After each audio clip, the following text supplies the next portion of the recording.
Takshashila coaching में आपका स्वागत है। हम आव्यूह की 5वें अध्याय में प्रश्न क्रमांक 3 को हल करते हैं। इसमें दिया गया है मैट्रिक्स में 28 अवयव है, तो उनकी कोटियां क्या क्या संभव है।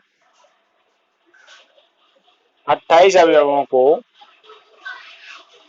आव्यूह में किस प्रकार लिख सकते हैं।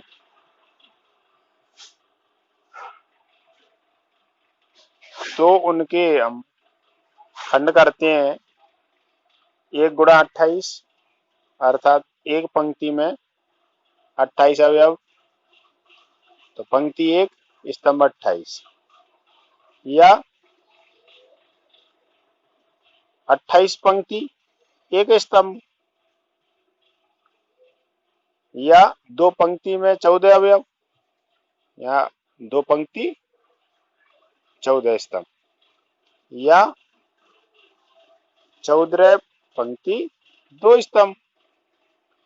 इसी प्रकार 7 पंक्ति 4 स्तंभ, या 4 पंक्ति 7 स्तंभ, अर्थात 28 के हम खंड कर लेते हैं तो हमें ये कोटियां प्राप्त हो जाती हैं। यदि किसी सारणिक में आव्यूह में 13 अवयव है, तो उनकी संभव कोटियां 1 गुणा 13 या 13 गुणा 1, क्योंकि 13 के और खंड हो नहीं सकते। और मैंने पिछले वीडियो में बताया कि पंक्ति और स्तंभ, पंक्ति जितने भी हम बनाएंगे उनमें अवयव समान होने चाहिए। जैसे मैंने ये लिखा है, इसमें हमारे 7 अवयव, इसमें हमारे 6 अवयव हैं, तो इस प्रकार का आव्यूह हमारा नहीं हो सकता। तो हम 13 अवयवों को इस प्रकार से हम नहीं लिख सकते।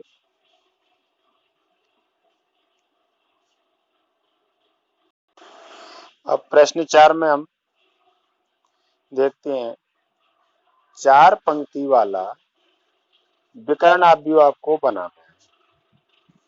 तो हम जानते हैं कि विकर्ण में कोई भी अवयव आप लिख सकते हैं, समान अंक नहीं होना चाहिए विकर्ण आव्यूह में।